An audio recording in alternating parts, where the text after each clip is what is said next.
That was the Mexican version. Hey! Ole. Hey, that caught me off guard, but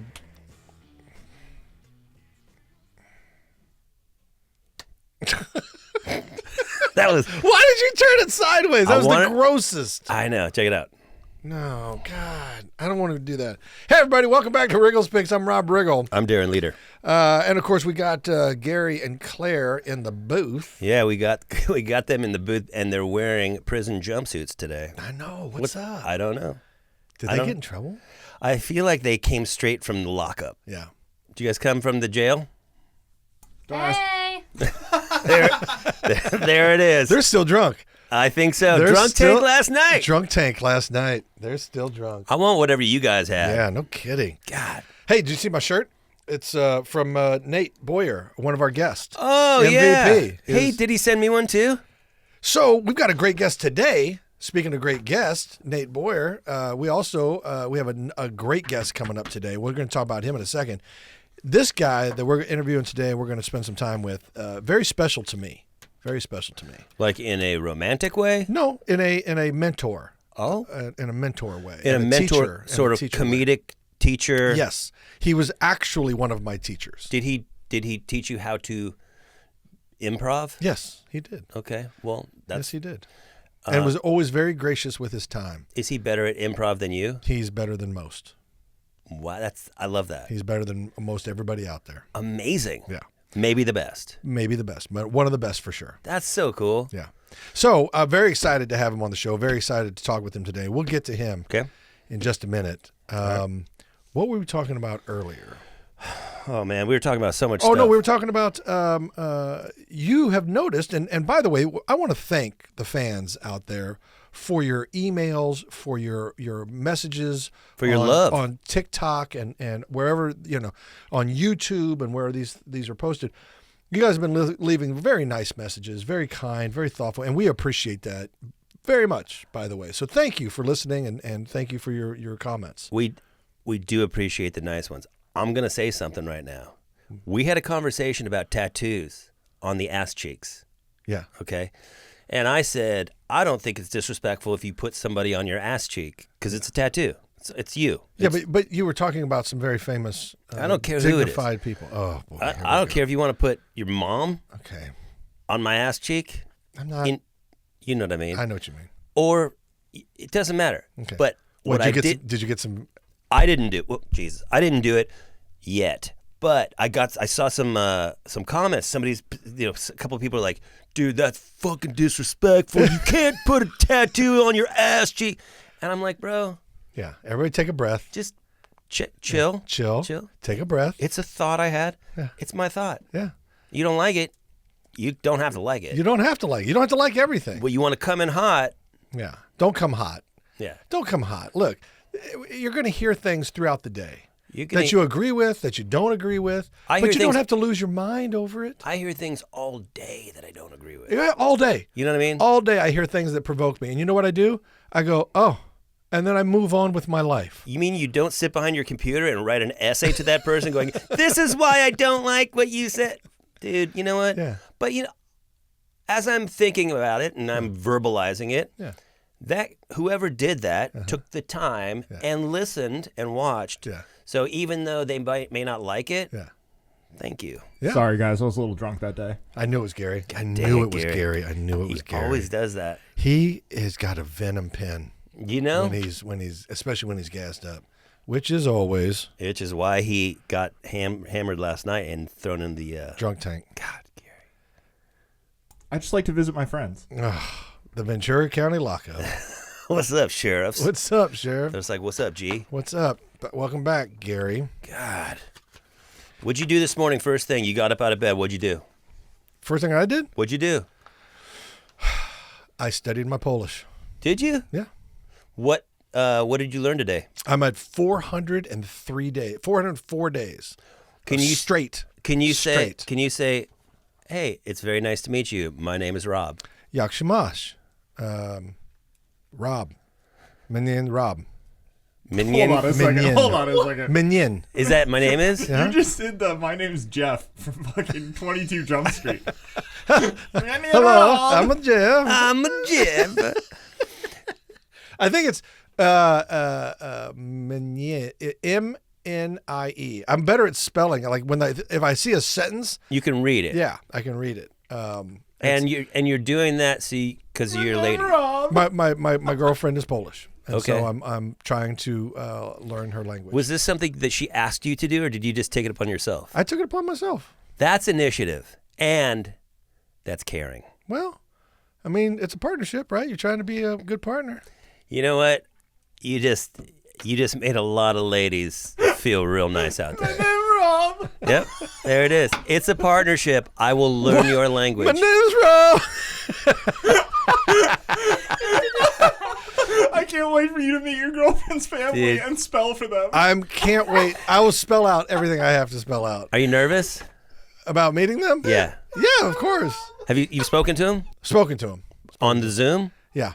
Okay. They're still laughing in the booth. I They're know. still losing their minds. Guys, it's now I don't know about if I got it right, but it is M-N-I-E. So it's Menine, whatever. Yeah. And my name. Right. It's the same in Polish as it is in English. Rob? Rob. Are you sure? Yeah. Are you sure? You're not sure. I'm sure. Okay. It's Rob. My name's Robert. Me and Robert. My name's Rob. Real talk. That's what you just go. Oh, I got Yakshimash right. The Yakshimash means how are you? That sounds Japanese. Yakshimash. It sounds Borat. Oh yeah, Because he says a that. little bit. Yeah. Yakshimash. Amazing. Yeah. So you're learning Polish. Yes. So that's what that's first thing out of the gates. I got to get in my lessons every day. that's cool, man. And I'm on this wonderful app that really is good and helps you. So that's the first thing you did out of bed. Yeah. No coffee. No, I went and made coffee after I got the. Gotcha. Did you make your bed today? Yeah, I made my half of the bed, Okay. and then I had to take my boy to school. Did you take a shower today? Yes, I did, and I shaved. Okay. Well, not the beard, I've noticed the beard is tight. but Yeah. yeah, Is that for a movie? yeah. Did they say no? We don't want Gentle Ben's handler because your thing was It was Bush. yeah. It What's was that guy's name? Bushmaster. What's the bear? Grizzly Adams. Grizzly Adams. Yeah. Grizzly Adams. There was a lot of that, It was, and I don't mean that in a. It was funny- robust. Yeah. It was robust. It was a face shaper, Yeah, and now it's tight. It's tighter. yeah. And it looks good. It's soup's tight. It's It's pretty, soup's it's tight. pretty soup's tight. It's soup's tight. Yeah. Do you like it better? I do. Yeah. I do. Well, you look more aerodynamic. It's just in the summer it gets so blonde from the sun. Blonde or white? Blonde. It's beach blonde from the sun. I live in California. Gary, can you believe this guy? Gary, can you believe this guy? Claire, can you believe this idiot? My name Rob. It doesn't get blonde. It gets white. That's called salt. I have a. It does look pretty blonde. Thank you, Gary. Just gonna say it. It's blonde. The audience is thinking it. Gary's sitting over there in his prison orange suit. He's going to say whatever he needs to say. It's okay? blonde. It's not prison orange. It's a blonde suit. Yeah, it's all blonde. I get it. Gary only sings blonde. It's salty. It's blonde. It's beach blonde. It's bleached out because of the sun. Because I live in Cali. Right. Pretty that's easy what's for up. Darren to throw shade when he shaves all the hair off his Yeah. body. Ain't no one tracking you. I know, dude. I don't have to shower. I always look fresh. I always look fresh. That's the brilliance about this. Are you fresh though? I am. Are you? I am. Are you? I'm as fresh. I'm the freshest one in the house. That's not true. I'm soup's fresh today. Ask anybody who's fresher. I vote Minion Rub. Menimram. Minion rub. Menimram. Dude, You know who's pretty fresh? Who? Matt Walsh. Matt Walsh is incredible. Okay, we need to specify which Matt Walsh. Not the political commentator. Right, that's We're talking why. about the super comedian, We're talking about the funniest great actor, dude. super comedian. Yes. Matt Walsh, and we're so lucky to have him. I'm so glad he's I can't imagine how he makes the time. I mean, he's in every show I watch. I know. He was legendary in Veep. He was legendary with the Upright as a founding member of the Upright Citizens Brigade. We're gonna learn about him today. I can't wait, man. Yeah. I'm excited that you know him, and I'm looking forward to getting to know him. And he's in my fantasy football league. Is he beating you, or is he going? Does he usually beat I you? don't keep stats. So he does. I don't keep the stats. I get it, because that's really the only thing you do keep in fantasy football is stats. Okay. Well, I don't keep track of all that foolishness. I don't have time. Okay. So he wins. Yes, I guess in the past he has. I guess. I get it. Well, let's bring him on. Let's talk to him about it. Let's talk to him. Let's talk. Are you everybody ready? You ready, guys? Oh, we're ready. All right, let's bring him in. Hold on to your pants. His name Matt. His name is Matt. Matt the Walsh.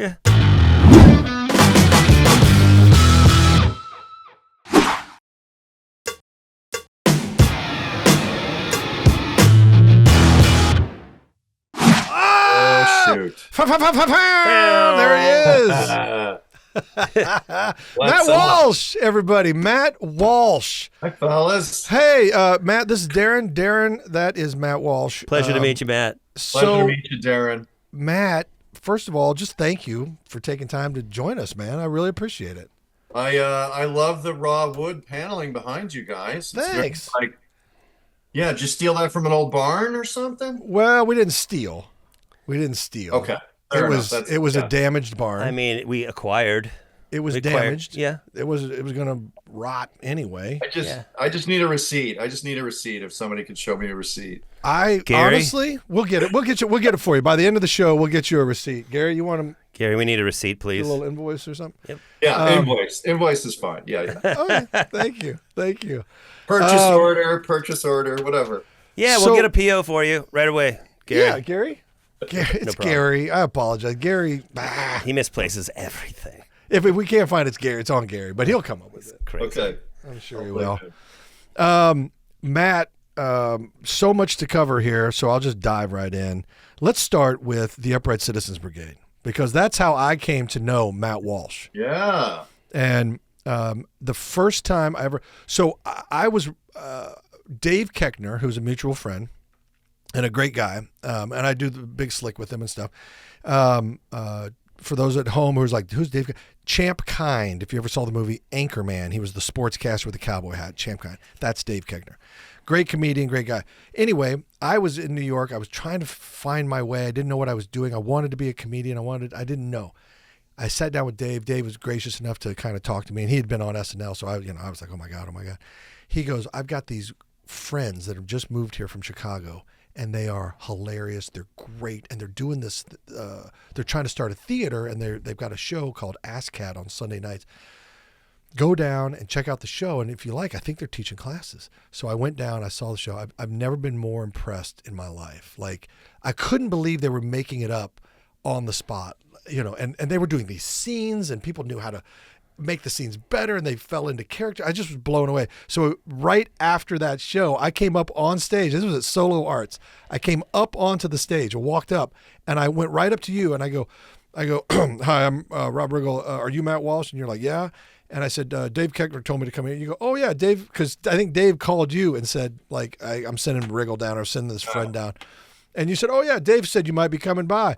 I go, I want to take your classes. And you were like, yeah, well, just right out front, there's a sign-up sheet or whatever. And that was it, man. That's that, and the rest is history, as That's they it. say. Yeah.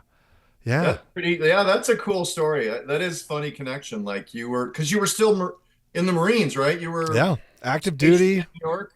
Yeah. I was doing Marines all day, 7 to 5 at the Marine office, and then trying to do comedy at night. But I didn't even know how to start. I didn't even know where to start. The first thing I did when I got to New York was I took stand-up classes at the Comic Strip Live up on the Upper East Side, and stand-up, and so I was like, well, I like to do storytelling, and the guy was looking at me, and he's like, we do 3 jokes a minute.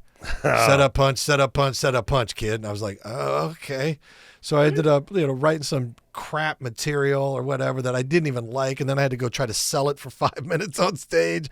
Then I was like, I hate comedy. I don't know why I decided to try to do this. And, but then I found the UCB and it changed my life. I mean, it really did. So ultimately, Matt, you're responsible for what's sitting next to me.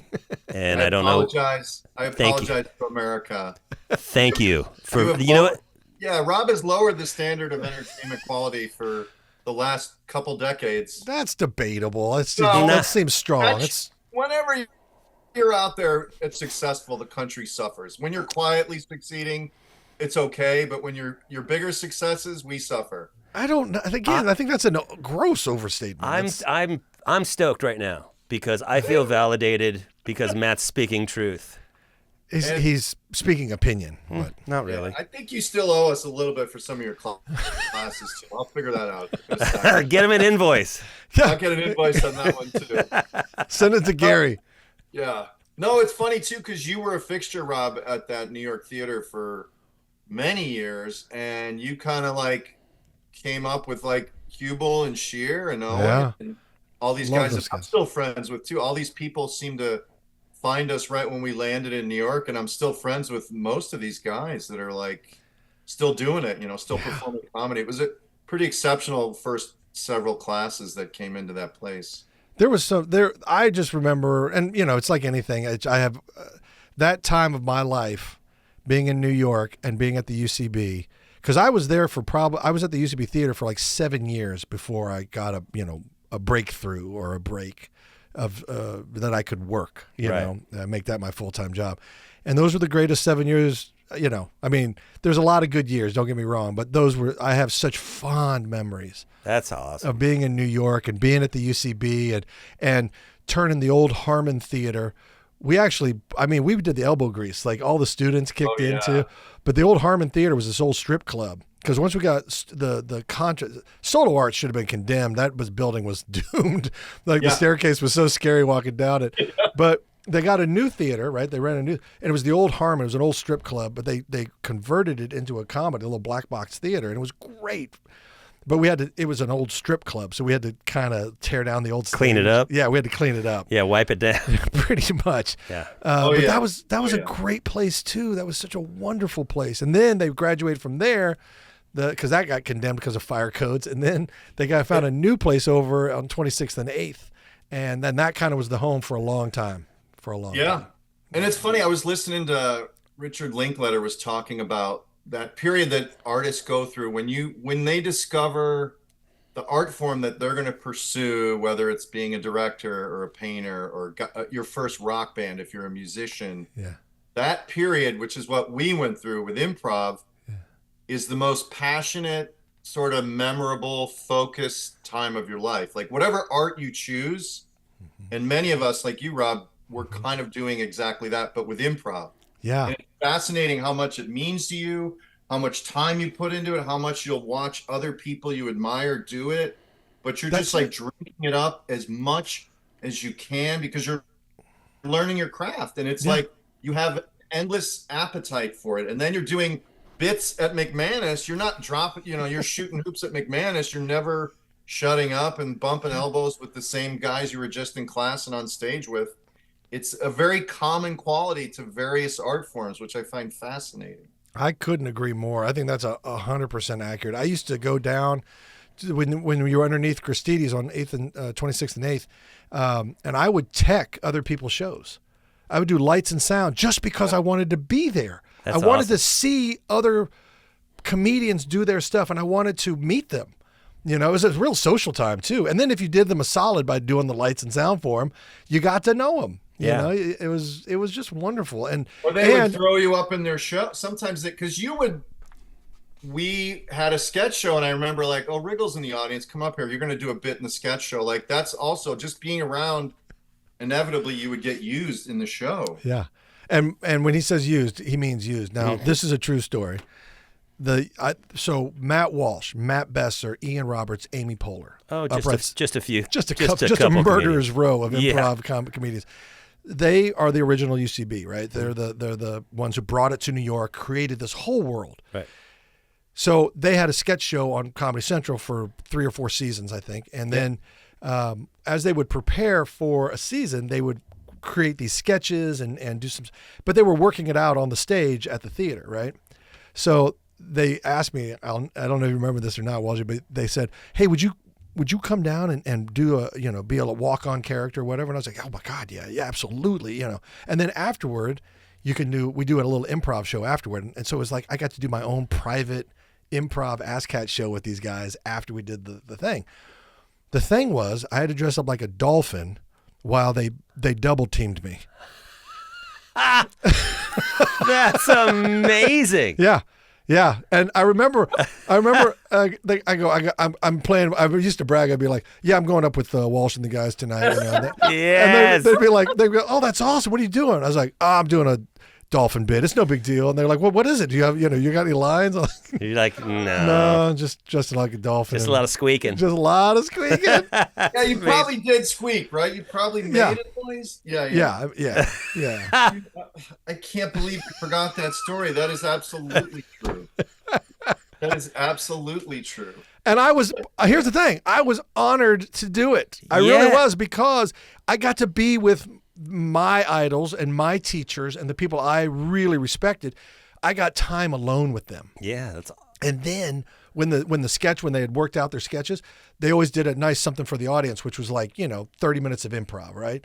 And because people loved it, right? And I got to be the fifth UCB for that month or two that you were working it out. I got to be that fifth player. And I would just look around sometimes and be like, I'm on a stage with Walsh and Polar and Roberts and Besser and me. Yeah. And all my classmates, I could tell they were like, what the fuck? How's he getting, but I was like, I want a dolphin costume. I was like, yeah, I want a dolphin costume. Hey, I got a question, Matt. When you formed UCB, when you guys, had this idea to build this thing, did you have a vision for how big or popular you wanted it to become, or was it just something that you're like, let's just do this? It was very organic. I think the Ass Cat show that Rob saw was like, we wanted to do improv long form like we did in Chicago, because New York was all about us getting a sketch show, but we had free nights. So we found a space and just put up a free show and instantly connected with all these people who had never seen long form. That was like our good luck, was nobody in New York was doing what Chicago was doing. Mm-hmm. So we were very well versed. So we had this magic trick, like, how the frick did you guys do that? Yeah. Right. So then I think Matt and Ian had already started teaching classes in Chicago. So Ian had a little card of exercises. So we all just started teaching classes, because inevitably everybody's like, how did you do that? And we're like, we should teach. Yeah. And then all that money would pay for our sketch shows around town and props and stuff. And then eventually we had enough shows, or like Rob was in a class and then they had a grad show and then they had a run. We were all that we had all these satellite groups forming and still no home. So we found an empty space and we just threw the dice and found a theater that could be our clubhouse. So UCB, like Rob said, could workshop sketches and improv to feed our TV show, and then also continue to teach and put up these other shows that needed stages.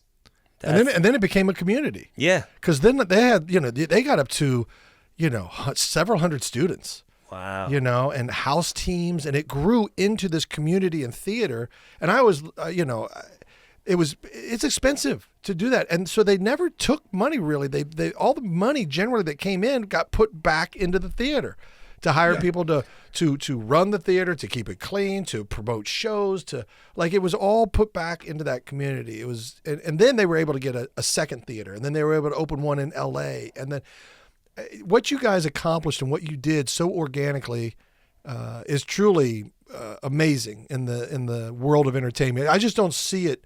Something that it was so special, right? And I don't know. I'm obviously biased. I'm very personal. I mean, from my point of view, I was a fan of the show, and a lot of people who may know about the show, or they know a sketch, or they don't realize the work that went into it. All that you teching and acting and improv and all the things. It's very impressive, and we're grateful for it. Yeah, and a lot of yeah.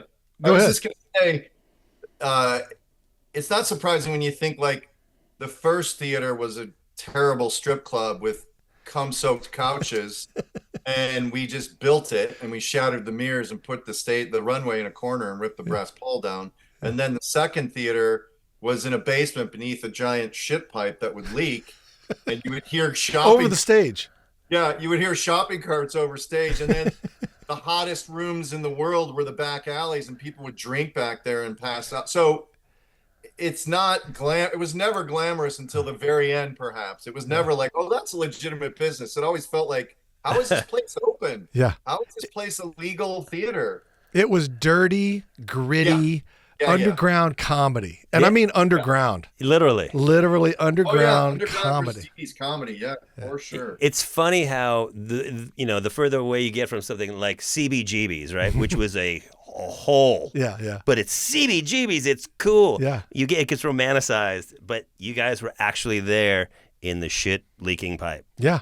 There was a shit pipe that ran over the top of the stage. Oh God. Yeah, and it would they had bags and stuff, and they had a bucket underneath it, and eventually that thing would burst. But those nights were so special because the ASCAT show, they always did 2 on Sunday, and the 7:30 was $5 a ticket, which is nothing. Nothing's And then $5. the 9:30 show was free. Yep. Free. Okay. So the line would be around the block starting at 6 p.m., right? And it was always, NYU students or young people or whoever, but the line was crazy. And you'd go downstairs and you would have the 4 UCBers, you'd have Horatio Sands, you'd have the writers from Conan, the writers from Colbert, you'd have these Comedy Central guys, you had guys from The Daily Show, you had SNL cast members. Like, it was always, and then you'd have some amazing comedian or actor as the monologist, right? The person who would come out and do monologues for the improv scenes or whatever. So they were the most impressive, cool shows. It was the coolest ticket. The cool kids. Yeah, it was the coolest ticket to get. Is there somebody that when you think back on it, was there any like legendary actors that may have come in that you went, I can't believe he's here or she's here?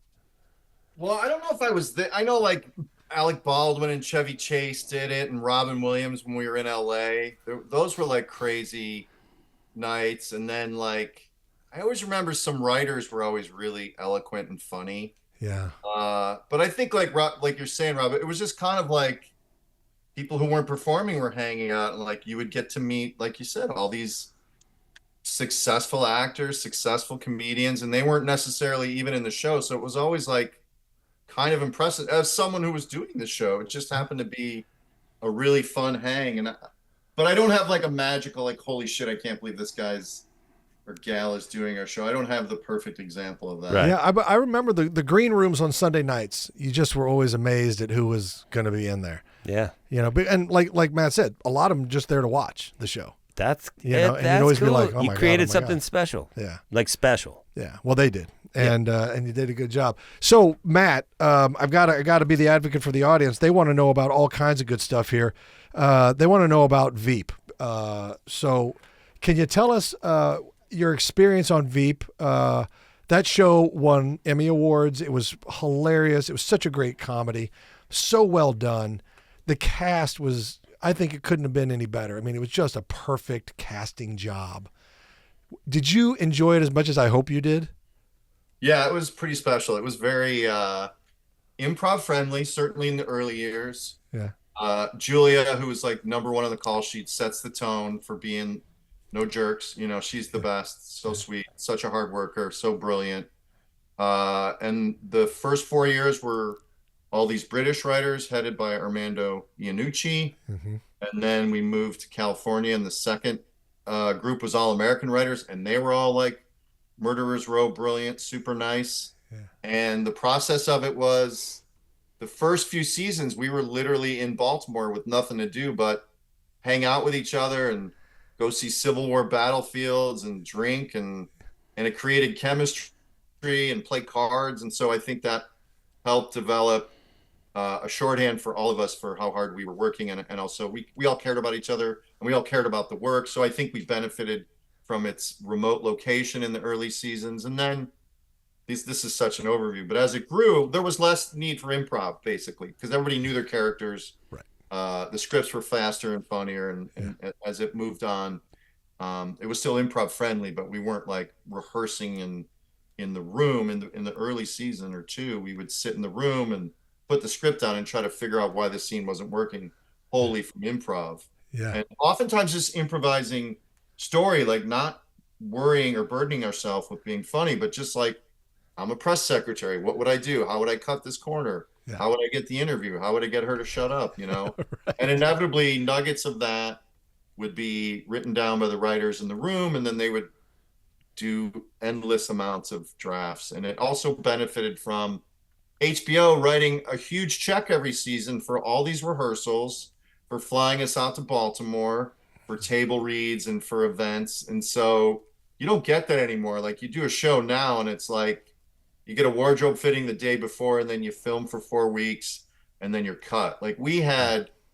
season-long rehearsal, script read, etc. You know, it was a very rare, unique show. And I remember second season, we got meetings with Armando going into second season. He's like, what would you like to see your character do? Like, that never happens on a sitcom. No. That writer goes, okay, what do you think your character should do this season? You know what I mean? And so it was very collaborative and unique, but it also benefited from its process ultimately. You know, it made the work really good and the cast really tight, and everybody was fully invested and had a custodial sense of their character and willing to. We did rehearsal. We worked really hard. We rehearsed on Saturdays.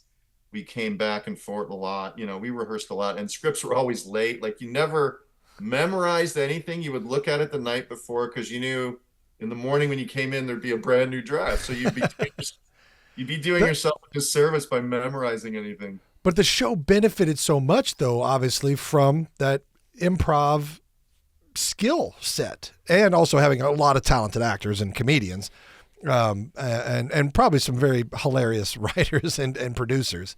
You know, that have that great comedic sensibility. So. Oh yeah, they had great, like, a murderer's row of writers. We couldn't have been, and we had like great consultants, like real politician consultants coming in. Frank Rich was always on the show, and well-known politicians, you know, being interviewed. And Tammy Haddad, who's like a big shot, would always get us whoever we wanted to talk to. It was amazing. Yeah, it was an amazingly rare special show. I think all those elements, though, that's why you get a special show. That's why you get a show that you know, you don't forget and then wins awards and stuff, is because of all of that. Because you have the talent, the people, the time, and the backing. You know, that's what it takes. It's true, and you need to have sort of faith in like everyone being able to do their job. Sometimes projects, you come in and they don't necessarily want you to muddle with anything than what's on the page and what's been written. They don't want your ideas, and those projects can succeed too. But it seems like if you pick someone and cast them, like, you're a great improviser, Rob, and I would hope if someone put you in a show, they would go like, all right, Riggle, say it your way, or like, what do you think of this line? Or if you don't like a line, you should be able to speak up and say, I don't think this works. Like, can you give me a better one? Not like, I got to write it, but give me a better one. Like, that's good for the show. I agree. And it really, I think Armando gets credit for, he didn't care where the best idea came from. He would listen to a director or a writer or an actor or the catering person. If they had a decent idea, he would listen to it. He was the dictator, but he would listen, and he was receptive to that. And I think that started off the whole mix of like collaboration in a good way. I love that. I think people that are open to listening have so much more success in life, in work, in whatever. Bryan Cranston's really famous for saying, when he was on Seinfeld, he played a dentist, and he had this funny scene and where he was given Jerry, you know, laughing gas, and the guy who did lights, who was up above, between takes, said, "Hey, you know, it'd be funny. You should take a pull off the laughing gas yourself right before you work on him." And Cranston kind of looked up and was like, yeah. And then he thought about it and he goes, actually, that's really fucking funny. And so he did it, and it got the studio audience just came alive, and Larry David and Seinfeld came over. That was amazing. And he goes, it was your light guy, man. It wasn't me. That's know? great. He gave credit to the light guy. And it was, if you watch the episode, right before he works on Jerry, he goes, and then he goes over and gives Jerry the gas. It's a killer moment, and it was from the light guy. You know, it was from the guy who did lights. So but why? Yeah, why not? Like, as long as you have time for it, and everything is so pressed for efficiency now. Like, budgets are smaller, so you don't have time to like play around seemingly for that stuff. But if there's time for it, you should definitely use all of that. Yeah. So what are you working on now? By the way, I loved you in Manhunt. Matt Walsh plays Dr. Mudd. Dr. Mudd, which he's a rough character, but He's a scoundrel. He's a scoundrel. but historically, you played it beautifully, and I love seeing you in drama. I love seeing you in comedy because that's how I know you. But I love seeing you act. I love seeing you act. So it was really nice to see you in that role. Good job, by the way. Not that you need to hear that from me, but I just wanted you to know how it felt. It was good. Back at you. I love seeing you act, Rob. I got to direct Rob as a man in one of my first improv movies. You're such a good actor. You're good when you're serious. I love it. That's right. I love that movie. And I love that movie because he paired me up with Joe Latruglio, great comedic actor, and I just love Joe. So most of my scenes were with Joe in a pickup truck, and I could do that all day. I love that guy. Yeah, that was bonkers. Yeah, but that was fun. Yeah, Manhunt was great. Got to do historical fiction, and what's great about that is there's so much that's been digitized. You can find so many records about Mudd, like the autopsy of Boots' ankle and like the medicines they used, and so it's really fun to kind of deep dive on a real person, and you can find his letters, Mudd's letters, so you kind of get a sense of what his worldview was, and it was really interesting. That's amazing that you can do that kind of research these days with that. And also, I heard a rumor, and I don't know if it's true, but it makes sense to me. So Dr. Mudd helped John Wilkes Booth in his escape after the assassination of President Lincoln. And, he was considered one of the co-conspirators because he helped him. And, he said, no, I just helped, he tried to, whatever. He was thrown in that lot. But when people say, hey, you better not lie, or you better not do this, or your name's going to be Mudd. Is Mudd? Your name's going to be Mudd. No way. And I heard it came from Dr. Mudd. It is. It was initially like a British saying, but it's basically known for what Dr. Mudd went through, because he claimed he was innocent, and he claimed his association ruined his reputation, and so that is how it's used today. That is the common connotation. Isn't that interesting? It is interesting. Yeah. Wow. Pieces. You got anything you're working on right now that's you can share? I do a podcast like you fellas called Second in Command, where me and Tim Simons go through every episode of Veep. Love it. Love it. Love it. Yeah, so that's out there. And then I just got back from South Africa to I was doing an action movie. Yes. Played a detective. Got to do a little action. I love that. Yeah. I do love action movies. They're so fun. That's awesome. They were shooting Cape Town as San Diego, which is crazy. Wow, that's a twist. Or did it work? Do you think? I think so. Yeah, just point the camera away from the mountains, I guess. or the giraffes. Yeah.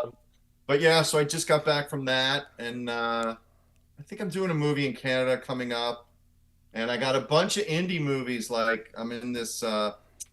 There's the Latino Film Festival this weekend, and I'm in one of the films that premieres this weekend called The Unexpecteds.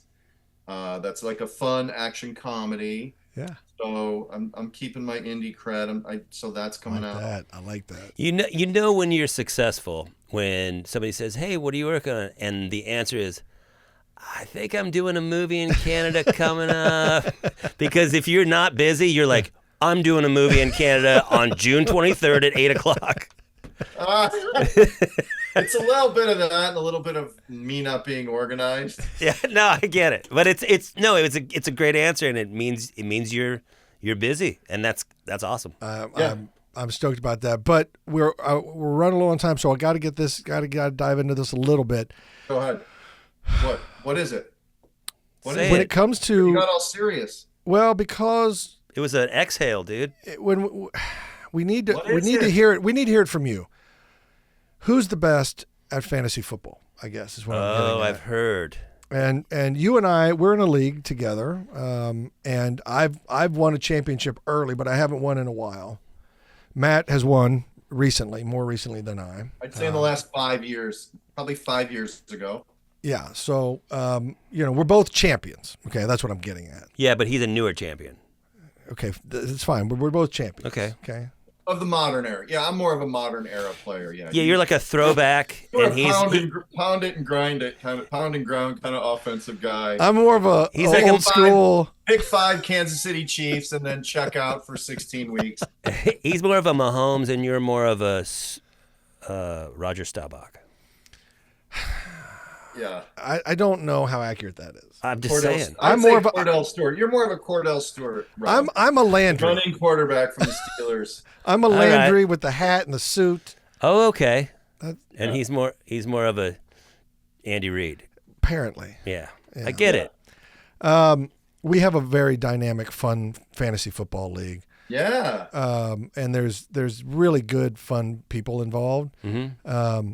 But I tend to take a little more heat than I should because I draft Chiefs. Always. That's so weird that you Always. draft Chiefs. Always. And I don't know. Do you think my strategy is bad? And you can speak honestly.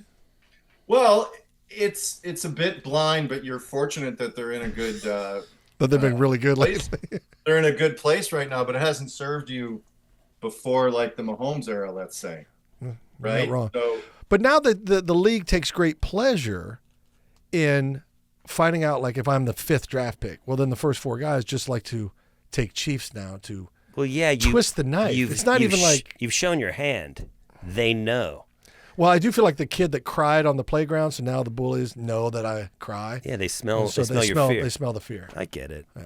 But I Just mean, keep- nobody's going to throw their season just to piss you off. Like, there's a lot of good Chiefs. They might be doing it for other reasons than to piss you off. I think, and Jerry O'Connell went from basement to He first did. place. Like, that was a story. I actually that is the story of the 'Cause he was the terrible. league. He was He was- terrible for years. And he made the worst choices. Oh yeah, terrible. Like, he didn't understand the rules. He didn't understand anything. He would pick kickers like in the 3rd round. He would pick these. I just never understood anything he was doing. And Yeah, then you this take a year, kicker really early, or Yeah. a And then- defense really early. and this year he won the whole thing. JOC for the championship. JOC for the whole thing. Okay. I was impressed. I was impressed. We'll find out if it's a fluke this coming season. Yeah, we will. And you used to do, because Matt and another guy in our league, Scott Armstrong, they are Chicago guys, Mm-hmm. and they are, they bear down. I get it. Yeah. I Because- see what you did. Yeah, and that was the name of the podcast you guys had for a long time. Oh, here we go. There it Wow, is. that was with arm's reach. That That was yeah. within arm's reach. You didn't even have to stretch. You went like this, That's and it was back That's the thumbnail for the podcast. with just his eye peeking through the handle. His eye was peeking through the handle. There. Ah, that's it. That's it. Freeze frame that, Gary. Come on. That's awesome. That's my Arnold Palmer in there. But yeah, I'm a diehard Bear fan, and I'm excited about Caleb.